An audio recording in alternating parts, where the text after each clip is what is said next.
Muito bem, meus queridos amigos e amigas, uma boa noite a todos e a todas. Maravilha, sempre é uma alegria, um prazer muito grande receber cada um de vocês nessa casa abençoada, iluminada. Esse estudo que está tão importante, pois que tem ajudado tantas pessoas.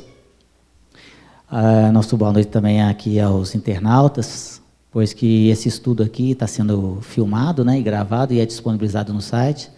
Nós recebemos aqui a comunicação dos nossos responsáveis pelo site, que nós estamos já completando 18.000 visualizações dos nossos estudos. Então, é uma responsabilidade também muito grande dessa casa e nossa, aqui, enquanto facilitadores do estudo, né, os palestrantes, enfim. Então, vamos aproveitar, meus queridos. O tema é livre, façam as perguntas que vocês quiserem, serão encaminhadas para nós aqui e nós tentaremos responder. Aquelas que, porventura, nós não soubermos responder, nós vamos procurar quem sabe mais do que nós para trazer as respostas no futuro para vocês, né? Vamos começar com o nosso companheiro Tiago. É um bom estudo para todos nós. Boa noite, pessoal. Espero todos estejam bem, animados. Vamos lá. A gente, quando sofre muito por uma pessoa, pode estar resgatando coisas de outra vida? A princípio, a gente tem que entender que vida é uma só, né? Vamos partir desse princípio, vida é uma só. Quando a gente enxerga as coisas numa linearidade, fica mais fácil da gente entender isso aqui, ó. Então, às vezes, a gente fica assim, mas eu estou resgatando coisas de outras vidas, né? Gente, vida é uma só. Assim como se eu como demais à noite, no outro dia, eu vou ter uma indisposição gastrointestinal, que é a consequência lógica daquela minha ação, aquilo que eu faço numa existência anterior é lógico que vai ter consequências numa outra existência, ou numa outra, ou daqui a 500 anos, não importa. Só que vida é uma só. Dentro dessa única vida que nós temos várias existências. E é lógico que as existências, então, elas vão sendo consequências daquilo que a gente faz numa ou noutra.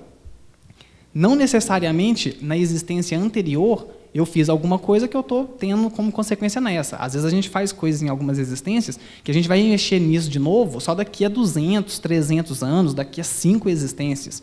Né? Então, quando a gente olha as coisas desse formato, que vida é uma só, então fica mais fácil da gente entender.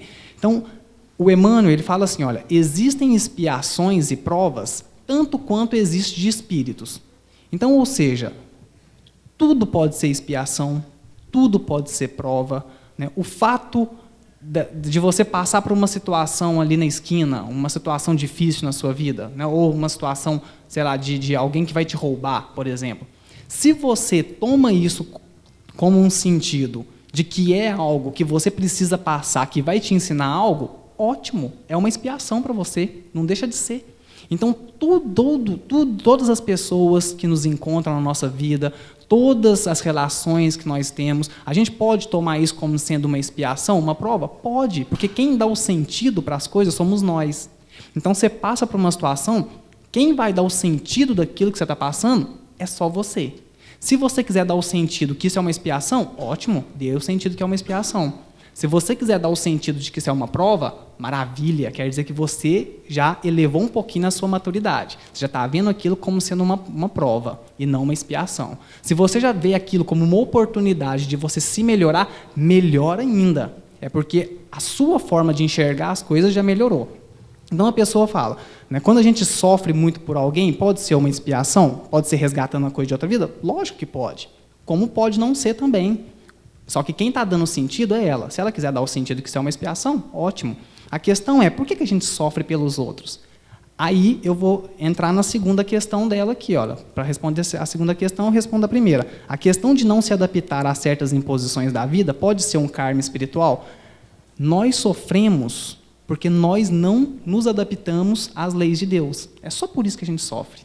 Né? Mais uma vez lembrando, Kardec pergunta para os espíritos, o que é a lei natural? Os espíritos respondem, é a lei de Deus.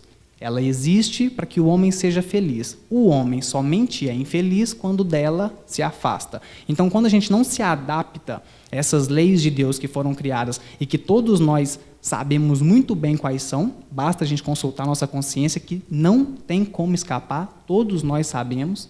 Né? Uma hora o camarada faz algo de errado, pode passar um dia, 2 anos, 2 séculos, vai chegar uma hora que a ficha cai e que ele vai, nossa, o que eu fiz foi errado. Né? Porque as leis estão na nossa consciência, então você sempre vai saber quais são essas leis. E você sempre vai saber quando você sai fora delas.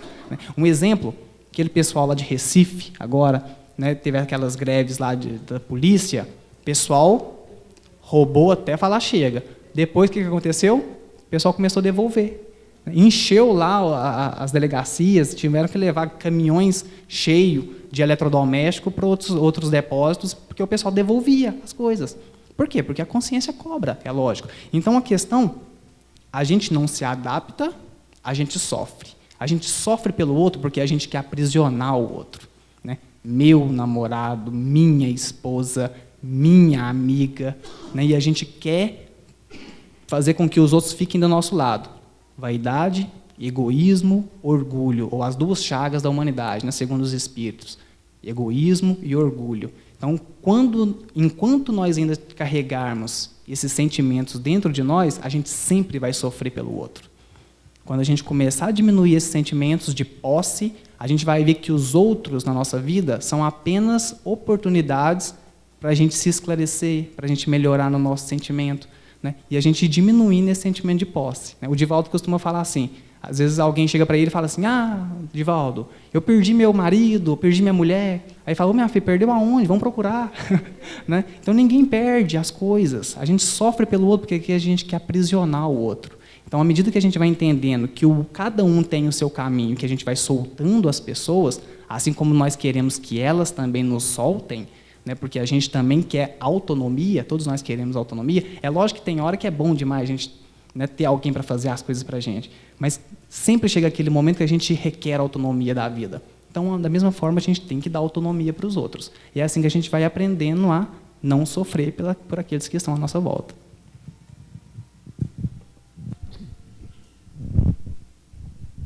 Boa noite a todos.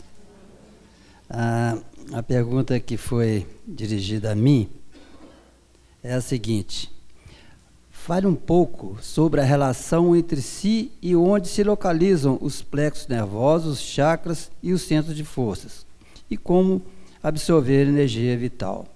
Veja bem, esse tema aqui é um tema muito profundo, entendeu? Inclusive, nós estamos ministrando um curso, o curso para passistas, né, que os passistas têm que conhecer onde se localizam os chakras realmente, os plexos e tudo, os nossos corpos, né, de manifestação.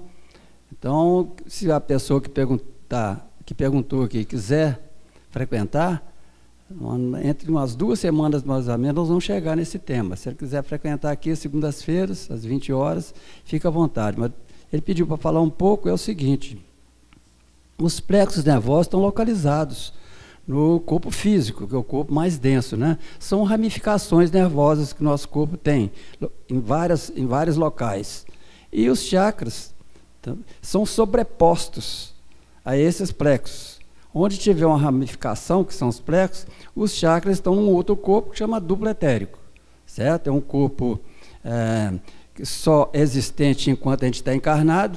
Depois que a gente está encarnado, ele volta para a origem, ele se dissolve, certo? E os centros de força estão localizados na estrutura perispiritual, que é um corpo mais definitivo, certo?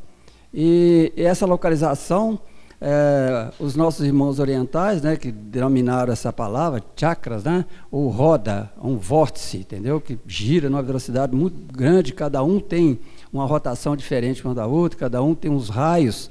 Então, é um tema que, se a gente for falar aqui, gasta mês para falar sobre ele, que é muita coisa. Por isso que eu convidei a pessoa que fez a pergunta. Se ele quiser, eu já tenho pronto esse tema, certo? Apostilado e tudo, a gente pode oferecer para ele. E também, eu sou o facilitador, então a gente faz uma colocação, porque é um tema muito técnico. A pessoa tem que ter uma base para entender, certo? Então, aqui no caso, aqui, ele pediu para falar sobre como absorver uma energia vital. A gente absorve energias através de todos os plexos, chakras e centros de força. Entretanto, nós temos um, que é o chakra esplênico, que está sobre o baço, é ele que absorve o prana, é a energia vital. Esse prana também é uma palavra sânscrita, é isso lá dos nossos irmãos orientais. Então, o prana, ou energia vital, ele é oriundo do nosso planeta, do Sol, entendeu? É tanto que se o Sol apagar, vamos dizer por força de expressão, né, não há mais vida, né? E o prana é o quê? Um cimento, entendeu? Que liga tudo no universo inteiro, entendeu? É como se fosse o éter cósmico, viu? Então é por aí.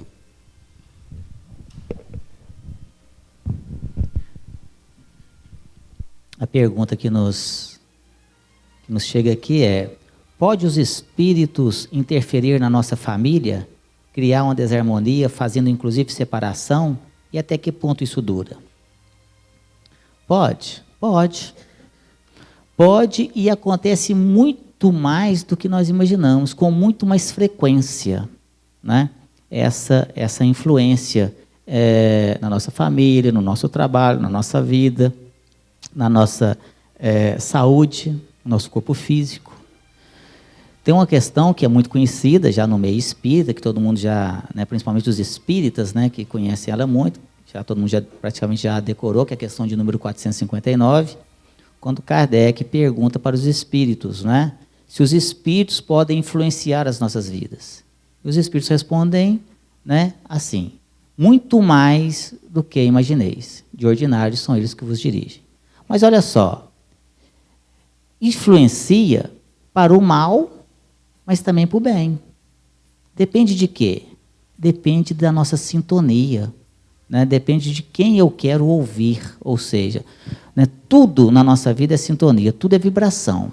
Quando nós elevamos os nossos pensamentos, através das nossas preces, das nossas orações, né, dos nossos bons pensamentos, das nossas atitudes, dos locais onde frequentamos, nós estamos sintonizando com as entidades sublimes, com amigos espirituais, familiares nossos, espíritos que têm uma afinidade conosco, o nosso espírito protetor, denominado de anjo da guarda pela igreja, né?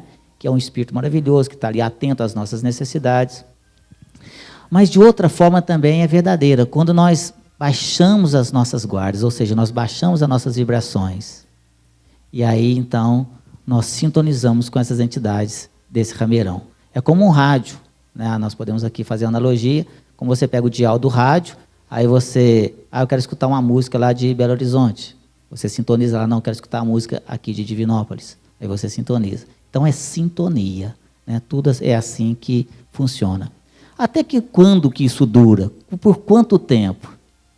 Pode durar muito tempo, depende de você, né? Como fazer para nos proteger?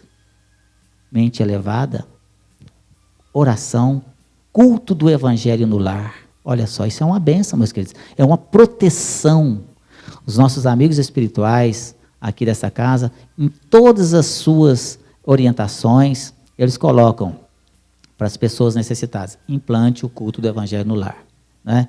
Então é muito importante, escolha um dia da semana, pode ser qualquer dia que você quiser, pode ser também qualquer hora que você quiser. O melhor dia, o melhor horário para você, para sua família, para os seus entes queridos, combine com seus familiares, mas o dia que você escolher e o horário que você escolher, sempre naquele dia, sempre naquele horário. Isso não é um ritual, é um compromisso que você faz com a equipe espiritual também, com seus amigos espirituais, que tem mais o que fazer, né?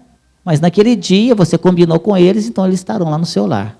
E dessa forma o ambiente doméstico vai propiciar uma condição necessária, né, das energias, da harmonia, permitindo assim que aqueles espíritos que porventura lá se encontram, ali de uma forma querendo prejudicar aquelas pessoas, né, você, enfim, possam, enfim, receber o auxílio, não só pela equipe espiritual, mas também pelo estudo, que você vai estar ali ministrando junto com eles. Frequentar uma casa espírita, tomar água frutificada, o passe, estudar bastante, né, mudar ali as suas atitudes. Isso é fundamental. Esses espíritos lembrando aqui, sempre é muito importante, eles não estão nos acompanhando, não é por acaso. Tudo tem uma razão de ser, tudo tem um porquê. Eles não estão lá à toa, eles não passaram ali, eu vou prejudicar aquela pessoa ali. Não, não existe isso. Existe ali uma ligação das nossas relações nas vidas pretéritas. Mas isso só com muito amor, com muito carinho, com muita oração. E eles podem nos ter como inimigos, mas vocês, né, nós aqui, não os tenhamos como inimigos nossos, mas como irmãos sofredores, que estão ali precisando muito de ajuda, de muito amor, de muito carinho, de muita compreensão e orientação. Então, oração, culto do Evangelho, né, e viverá feliz. Olá, boa noite. Fale sobre a criogenia. Os espíritos que foram congelados antes da morte, não houve desligamento. Em que condições estão esses espíritos? Estão presos ao corpo, no mundo espiritual, ou nada vem? Todo mundo aqui já ouviu falar em criogenia? Alguém não sabe o que é? Criogenia é só a modernidade que deu isso para a gente, deu essa possibilidade, né? Só a tecnologia que deu essa possibilidade. O que acontece? Até onde eu tinha lido sobre, só existia ou só existe 2 laboratórios nos Estados Unidos que faz isso aqui. O que acontece? A pessoa morre, eles pegam o corpo dela, mergulha num tanque de nitrogênio líquido a menos 196 graus Celsius, e congela o corpo, né? Então a perda celular ali vai ser mínima, ainda existe, mas é mínima, né? Congelado nessa temperatura. Qual que é o objetivo deles? Eles pensam que, como a ciência está evoluindo, então o camarada morreu porque ele teve um infarto fulminante. Eles congelam o corpo, colocam no tanque. Vamos supor que daqui 200 anos, né, as pesquisas com células-tronco, então a gente já tenha as respostas para isso, aí pegam o corpo do rapaz, descongela, já, né, supondo que já se tem a cura, vai lá, injeta no corpo e ele vive novamente, né? A ideia da criogenia é essa. Então a pessoa congela o corpo para daqui uns 200, 300 anos ela reviver com o mesmo corpo. Essa é a ideia. Então, se você tiver aí uns milhões na sua conta bancária, você pode ir lá para os Estados Unidos, na hora que você morrer, você pedir para congelar o seu corpo. Gente, isso é um absurdo tão grande. Né? Induz a gente a pensar isso aqui, ó, né, o que a pessoa realmente pensou. Induz a gente a pensar isso, que é, e o espírito? O espírito fica ali? Ele está congelado junto com o corpo? Como é que faz? Depois, vamos supor que esse corpo revive. É o mesmo espírito? Gente, isso aqui não tem como acontecer. O que acontece? O espírito é que abandona o corpo quando o corpo já não consegue dar mais, quando o corpo não tem mais o fluido vital. Extingue o fluido vital, é como se fosse um instrumento que estraga. Eu toco violão, o meu violão quebrou o braço, não tem como mais eu utilizar aquele violão. Eu vou me desfazer dele para eu me fazer de outro violão, eu vou comprar outro. É a mesma coisa, o corpo, a gente vai vivendo, a gente vai desgastando, né? As nossas células vai morrendo mesmo, não tem jeito a gente barrar isso. Nós morremos, quando extingue o fluido vital, o espírito abandona o corpo para depois ele se revestir de outro corpo. Então, a vida, ela anseia renovação, entende? A gente não pode ficar eternamente no mesmo corpo, porque a gente tem que renovar. Imagina o que é você viver e você voltar com o mesmo corpo, às vezes uma pessoa velha já, né, com um corpo mal quebrado, cansado, doente, e você viver aí 300, 400 anos no mesmo corpo. Olha que coisa penosa. Então, a morte, gente, é para que haja renovação. Tem que haver morte para que haja renovação. E a vida anseia a renovação, né? Então, nós estamos aqui para a gente ir renovando. Por exemplo, é só a morte que nos dá o conceito, né, ou nos dá a ideia de terminalidade. Se não existe morte, a gente não tinha esse conceito de terminalidade. Então, a gente ia postergar as coisas sempre. Como a gente sabe que as coisas, da maneira que a gente conhece elas hoje, elas acabam, a gente vai querer aproveitar o presente, porque elas acabam, porque morre. A vida que vocês têm hoje, a família que vocês têm hoje, pai, mãe, essa conformação de família que nós temos no presente, gente, ela nunca mais se repetirá na sua história evolutiva. Nunca mais. O espírito que hoje é sua mãe, pode ser que numa outra existência venha como sua mãe? Pode. mas será em outro tempo, em outro espaço, em outro corpo. Então, essa oportunidade que nós temos no presente, ela nunca mais volta. Nós estamos falando desde as 7 horas. O que a gente falou daqui para trás, acabou, é passado, isso não volta mais. Entende? É justamente o conceito de terminalidade é que nos faz querer aproveitar o presente. Então, morte tem que haver. Essa coisa que estão querendo fazer de barrar a morte, isso é um perigo danado. Joana de Ângeles, eu recomendo para a pessoa que fez a pergunta, tá? Joana de Ângeles tem um livro chamado Dias Gloriosos. Ela escreveu através do Divaldo Franco. Recente, lançou agora, em 1999. Dentro dele tem uma mensagem que chama Morte e Renascimento. Ela vem tratar disso aqui, ó, e ela fala disso. No prefácio desse livro, a Joana de Ângeles fala da criogenia. Fala que isso é um absurdo o homem querer barrar um processo que é natural, né? Porque a gente vai cansando o corpo e tem que renovar, né? O Haroldo Dutra, ele costuma brincar assim: meu filho, se você já tem ali uns 60, 70, 80 anos, se você levanta, não sente dor nenhuma, faz uma prece que você está desencarnado. Né? Então, porque não tem jeito, não tem como a gente barrar isso. Então, imagina o que é. Você vai vivendo, você vai ficando doente, e você vai querer viver com esse corpo o resto da sua vida? Não existe. A gente tem que esgotar mesmo, para que a gente se renove depois. Né? Essa foi boa, né? Precisa de renovação. Então, está explicado aqui, ó, o espírito, ele abandonou o corpo morreu, eles foram lá e congelaram. O espírito, gente, ele está longe dali, ele já foi embora, está fazendo as suas coisas, está no mundo espiritual. Se ele ainda não tem uma maturidade, e se o espírito também se agarrava nisso, de que ele vai voltar naquele corpo, ele pode ficar lá do lado. Ele pode ficar do lado. É uma escolha dele. Quer dizer que ele está congelado? De maneira nenhuma. Ele está com todas as suas ideias estabelecidas, né, preservadas, só que ele pode escolher, porque ele se agarra nisso. Porque espírito, gente, a gente não tem o conhecimento, ele não dá um upgrade assim depois que a gente desencarna. Então, se eu me agarro firmemente nessa ideia, depois que desencarna, eu posso continuar pensando nisso durante muito tempo. Então, o espírito pode ficar lá do lado. Quer dizer que ele vai voltar naquele corpo? De maneira alguma, já não tem como mais. Ele vai ter, sim, a sua próxima oportunidade, mas num outro corpo, numa outra reencarnação. Então, o espírito não fica congelado. Tá? Ô, gente, eu tenho 80 anos, mas estou encarnado, viu? Ainda.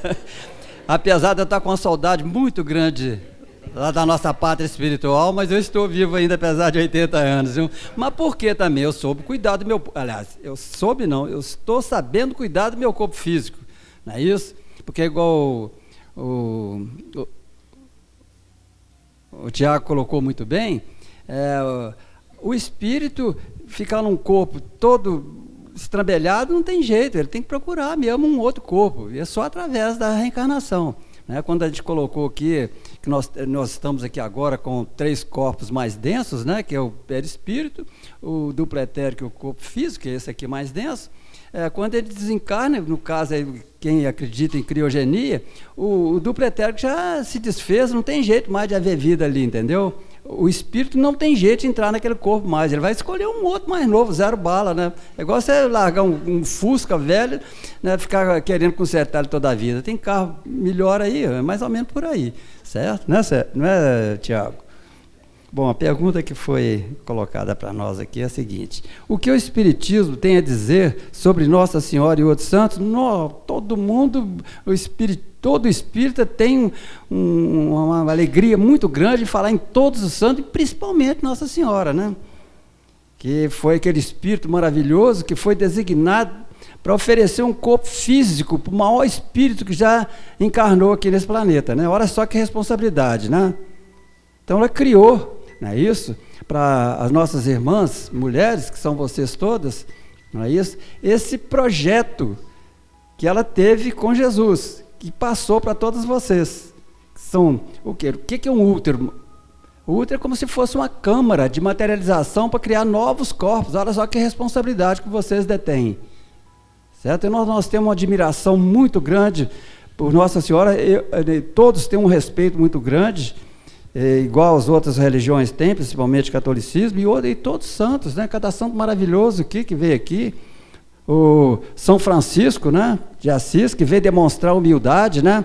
Dá um puxão de orelha na Igreja Católica, me desculpa Não é isso? A pretensão, mas é isso mesmo, certo? Ele veio aqui mostrar humildade, né? Acabar com essa ostentação, né, que a Igreja Católica tem, uma riqueza fabulosa, né? E exatamente o contrário que Jesus colocou, né? Que era simples e humilde, né? Jesus nunca teve ostentação. Então, a gente tem que imitar Jesus, é o nosso paradigma, é o nosso modelo. Então, todos os santos que a Igreja Católica venera, todos nós espíritas temos um respeito muito grande por todos eles. Viu? Lembrando que Maria de Nazaré, né, é a protetora, né, é a coordenadora no plano espiritual e que ajuda a todos os suicidas. Olha que amor incondicional que ela tem, né, com os servos de Maria, quer dizer, no planeta Terra inteiro, né, São João? Ela que cuida de todos esses nossos irmãos infelizes que tiraram a própria vida. Veja bem que incumbência, só um espírito dessa categoria de Maria que poderia isso, porque já pensou cuidar de suicida? A pessoa que suicida é a pessoa mais desequilibrada que existe, né? Então, veja que responsabilidade que esse espírito tem, né? Olha só, sofro muito em ver pessoas andarilhos, pessoas dormindo em marquises, com esse frio. Por que uns com muito e outros com nada? Se Deus ama a todos, por que isso? Muito interessante essa pergunta, né? Até porque eu a fazia sempre para mim, antes de conhecer a doutrina espírita, né? Então eu ia muito na igreja, né, enquanto católico, e tenho uma admiração muito grande por esses nossos irmãos, né, religiosos, que ajudam muita gente, mas eu ficava ouvindo as homilias do padre, e eu não concordava com muitas coisas. Gente, mas não pode ser desse jeito. Tem alguma coisa errada, né? E aí um dia eu cheguei perto do padre José e disse para ele, padre, eu posso fazer 2 perguntas para o senhor? Claro, meu filho, dentro da igreja, né? Assim, o senhor acha que Deus é bom ou o senhor acha que Deus é ruim? Ele olhou assustado para mim, né? Vai, que é isso, meu filho? Claro que Deus é bom. E o senhor acha que Deus é justo ou o senhor acha que Deus é injusto? Aí ele ficou bravo comigo, né? Que blasfêmia dentro da igreja, né? Claro que Deus é bom e justo, como é que você fala uma coisa dessa? Assim, olha só, padre, mas se Deus é bom e se Deus é justo, por que tem tanta miséria na terra? Por que tem tanta gente passando fome, morando debaixo de pontes, de viadutos? Né? Crianças desamparadas, sem comer, sem paz. E tem tanta gente rica, morando em mansões, desperdiçando comida. Por que eu conheço pessoas que têm um coração de ouro, que tira da boca para dar para os outros, mas sofre igual um condenado? E tem gente aí que é ruim igual cobre e tem uma saúde de ferro? Por que criança morre? Por que criança fica doente? Por que criança já nasce morta?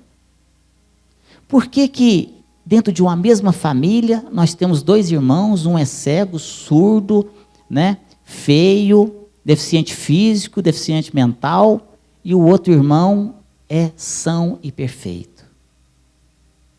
Aí ele falou assim, isso é os desígnios de Deus. Então Deus não é justo para mim não, hein? Por que eu, Sérgio, sou feio, pobre, ferrado, e o Tiago é bonito, rico, maravilhoso e poderoso? Por que não é o Tiago, que é feio, aleijado, cego, surdo, mudo, e eu não sou perfeito, maravilhoso e bonito? Qual que é o critério? Se o senhor fala que quem é bom vai para o céu, quem é ruim vai para o inferno, e nós temos só uma vida. Mas eu conheço pessoas ricas que são pessoas maravilhosas, pessoas que têm um coração de ouro, que ajudam muita gente, E conheço gente pobre que também é gente boa demais. Aí os 2 vão para o céu. Mas por que um sofreu e o outro não sofreu? Qual que é o critério? Eu sou bom, eu ajudo muita gente, por que eu não posso ser bom rico? Por que eu tenho que ser bom pobre? E o outro rico, maravilhoso, saudável, é bom também.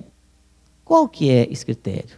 Ah, não, isso aí é os desígnios de Deus, e aí não tem explicação. Eu não entendi que negócio. Aí a gente fala, não, nós estamos pagando os pecados de Adão e Eva. Adão e Eva? Mas eu nem conheço esse cara, nem sei quem que foi Adão nem Eva, né? Como diz o ditado, né? Feliz foi Adão que não teve sogra nem caminhão. Mas olha só, mas Então, e por que eu estou pagando pecado de pessoas que eu nem conheci? Né? E aí eu até conversei sobre a questão, nem não vou entrar no mérito aqui, por causa do nosso tempo é muito curto. Né? Mas fui procurar respostas nas igrejas evangélicas. Nada contra a religião, eu volto a dizer aqui. Mas aí o pastor falou assim, nós estamos pagando os nossos pecados até a nossa 4ª geração. Você não concorda também, não? Por que eu tenho que pagar o que meu bisavô fez de errado? Né? Eu não fiz nada, eu nem conheci ele. Né? Aí, nem a justiça humana, que é falível, é assim. Quer dizer que o meu pai matou e eu vou ser preso? Não, quer dizer que eu mato, eu roubo e eles vão castigar o meu filho? Onde é que está a justiça aí de Deus nisso aí?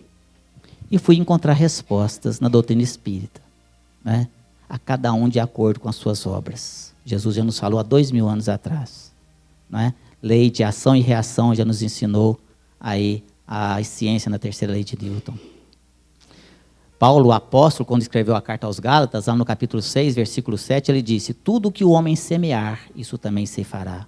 A gente colhe o que planta.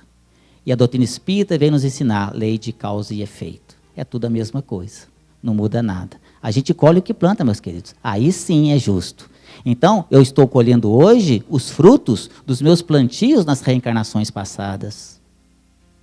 Então, se alguém é culpado do meu sofrimento, esse alguém não é Deus, não são as pessoas, esse alguém sou eu mesmo. Se você está passando por uma situação difícil, vá lá no espelho da sua casa, olhe bem no fundo dos seus olhos e aponta um dedo para você mesmo. Você está vendo? Você aprontou, agora você aguenta. Né? Quem mandou plantar espinho? Plantou espinho, vai colher espinho. Não é Deus que nos castiga, Ele nos dá o livre-arbítrio.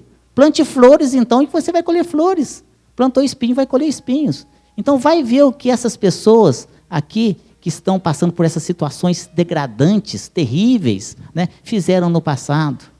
Coisas horríveis. Isso não quer dizer que nós não devamos ajudar.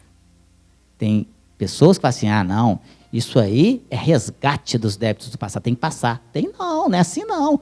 A caridade é acima de tudo. Se tiver condições, que auxilie ali, né, aquele nosso irmão a suportar as mazelas da vida, a vencer essas provas e expiações com auxílio. Né? A cruz é dele, mas se formos possível de ajudá-lo a carregar, que assim o façamos. Né? Mas pode ter certeza, nada acontece por acaso, meus queridos. E Deus é só bondade, Deus é misericórdia, Deus é amor, Deus é carinho, Deus é tudo. Deus não está lá fazendo cada um de nós sofrer, porque Ele é sádico, não. Aquele lá fez errado, vai sofrer. Não. Deus sofre com isso também. Mas tem paciência, não é? Aqui, nos aguardando o nosso processo evolutivo. Então, tudo que a gente passa hoje são as nossas provas e expiações.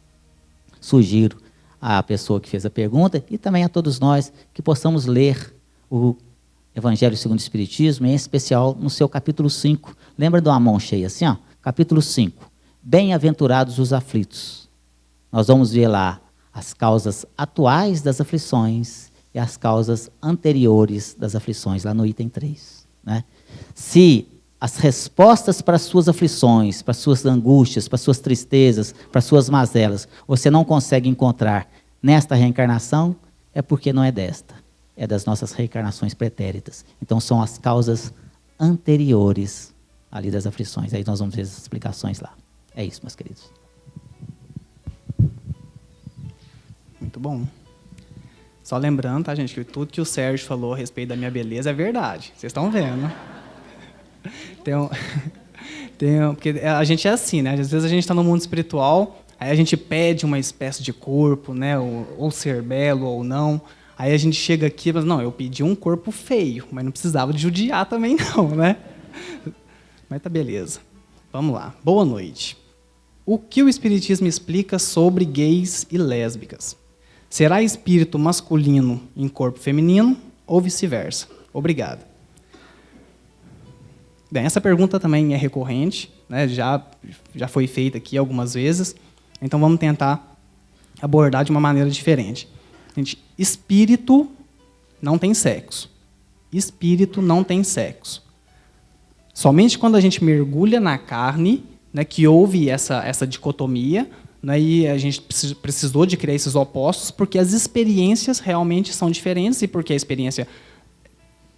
O que dá a vida nesse tipo de planeta que nós estamos, com esse tipo de matéria, nós precisamos realmente de ter um feminino e um masculino, né, um corpo que fosse preparado para gerar uma existência e um outro corpo que fosse mais forte para poder garantir essa subsistência. Né, isso falando de primitivismo, né, ainda lá no Homem das Cavernas. Então, a maneira com que a gente evoluiu, ainda convivendo com animais ferozes, pediu esse tipo de mecanismo de evolução. Um espírito num corpo mais frágil, um espírito num corpo mais forte, e assim a gente foi evoluindo. Só que o espírito, ele precisa de passar por essas experiências para ele ir aprendendo. Tem experiências que apenas o corpo feminino vai me dar. Tem experiências que apenas o corpo masculino vai me dar. Não tem como eu, no corpo masculino, por exemplo, saber o que é gerar uma existência, um espírito que vem através de mim. Não tem como isso. Então, mesma coisa, eu no corpo feminino tenho experiências que só cabem ao homem passar. Como o espírito ele tem que integralizar todos os tipos de experiência, porque ele tem que saber, digamos, ele tem que passar por todas as provas, vamos dizer assim. Então, é lógico que ele tem que estagiar no corpo feminino e ele também tem que estagiar no corpo feminino, masculino e feminino. O que acontece? A gente vem estagiando num corpo feminino, por exemplo. Chega sempre um momento que eu tenho que passar para o corpo masculino. Não tem como, não tem um meio termo. Então, eu venho no corpo feminino, é lógico que eu vou pegar trejeitos, que eu vou ter uma sensibilidade maior, né? Porque isso é característico da mulher. Então, é lógico que eu vou estar mais sensibilizado. Quando eu decido passar para ter uma experiência num corpo masculino, o que acontece? Os espíritos... aqueles que nos ajudam a escolher as nossas provas, aqueles que nos ajudam a passar pela existência, eles nos recomendam o seguinte, eles falam assim, você está como mulher, agora você tem que passar para a experiência como homem. Viva uma existência assexuada, entre aspas, né? Assexuada no sentido de não se entregue tanto às relações sexuais com o sexo oposto, que é para você já ir se sensibilizando para quando você passar para o outro sexo, você não estranhar. Então, o que acontece? Eles vão nos ajudando dessa seguinte forma. Então, eles pedem, né, eles sugerem, como é óbvio, é lógico que nem sempre a gente adere a isso, mas eles sugerem que você passe uma existência sem ter relação. Você passe uma existência sem casar. Quantas pessoas a gente conhece que vive uma vida, né, coloca a sua cabeça ali no trabalho, nos estudos, e passa uma existência inteira sem ter relações? Quantas pessoas a gente conhece assim?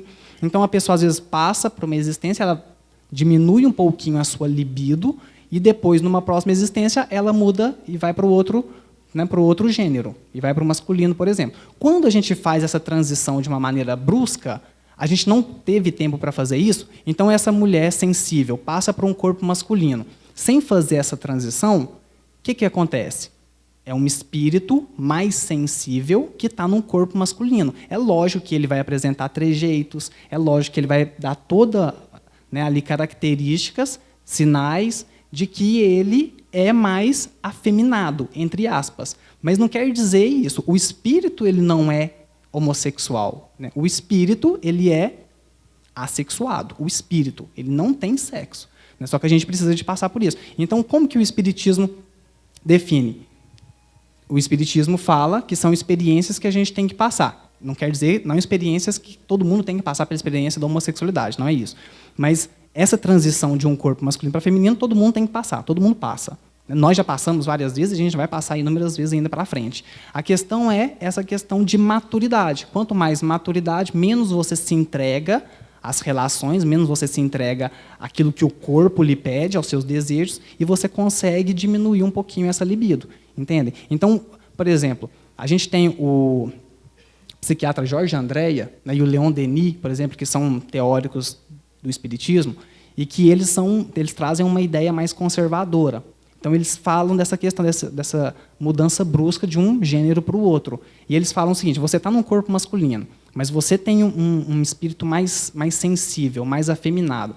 Aí ele fala que o espírito ele tem que ele não pode se entregar às suas experiências homossexuais. Ele pode estar querendo ter relações com o homem, porque ele é mais sensível, mas, segundo eles, a gente tem que tentar segurar isso, porque é uma passagem natural e você vai passar por esses desejos.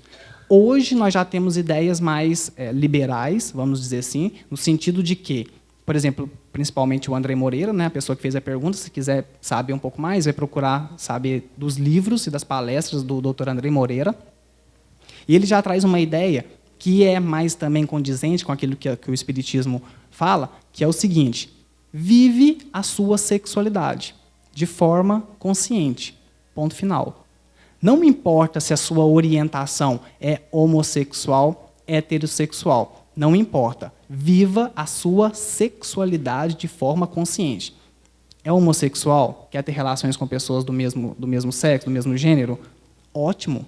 Mas devote naquela pessoa a sua fidelidade, a sua sinceridade, a sua lealdade. Não importa. Você devotou isso para uma pessoa, é isso que manda. Né? E é essa a visão que o Espiritismo nos traz.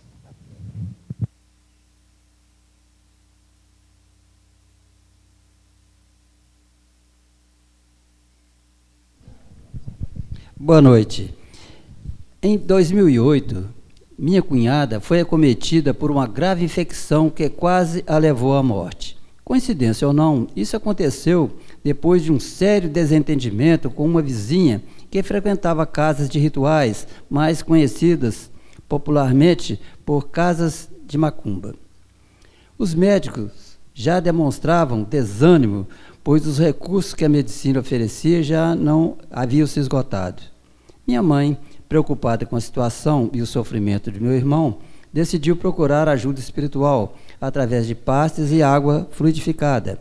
Assim que se iniciou o tratamento, ela começou a apresentar melhoras e depois de 2 dias recebeu alta. Uma cura inexplicada aos olhos dos médicos que a acompanhavam. Seria, nesse caso, a doença e a cura uma intervenção espiritual?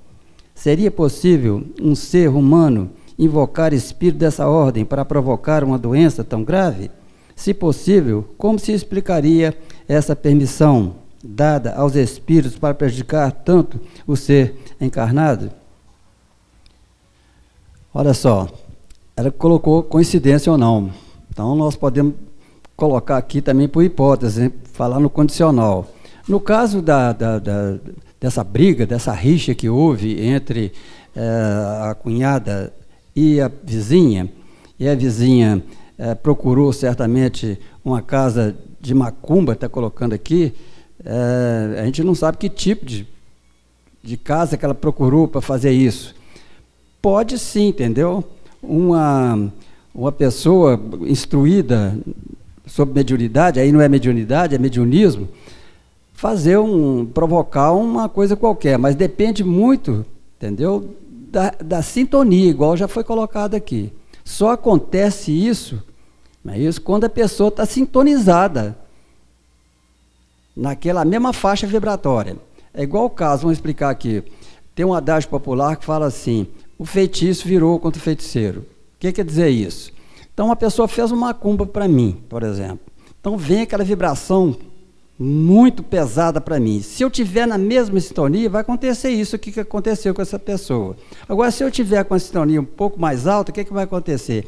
Essa vibração negativa, ela vai vir, compreendeu? E não vai poder me atingir. Então, ela vai retornar ao emissor. Então, o feitiço virou contra o feiticeiro, certo? Deu para entender, né? E ela pergunta aqui se houve permissão. A permissão aí seria da própria pessoa, né, que permitiu que essas vibrações pudessem atingi-la. Agora, ela fez muito bem de procurar uma casa certamente bem orientada, né, uma casa espírita que tem responsáveis por essa área. Então, aplicou passes, né, dispersivos nela, com certeza, desligou essa entidade espiritual e com a água fluidificada e os passes, ela se restabeleceu. Isso pode acontecer sim. Agora, ele coloca aqui como que se explicaria essa permissão. A permissão quem dá é a própria pessoa de receber essa vibração. Isso foi colocado muitas vezes aqui nas perguntas aqui das terça-feiras. A gente tem colocado que não existe um determinismo, né? Um maktub, igual os árabes falam, não, entendeu?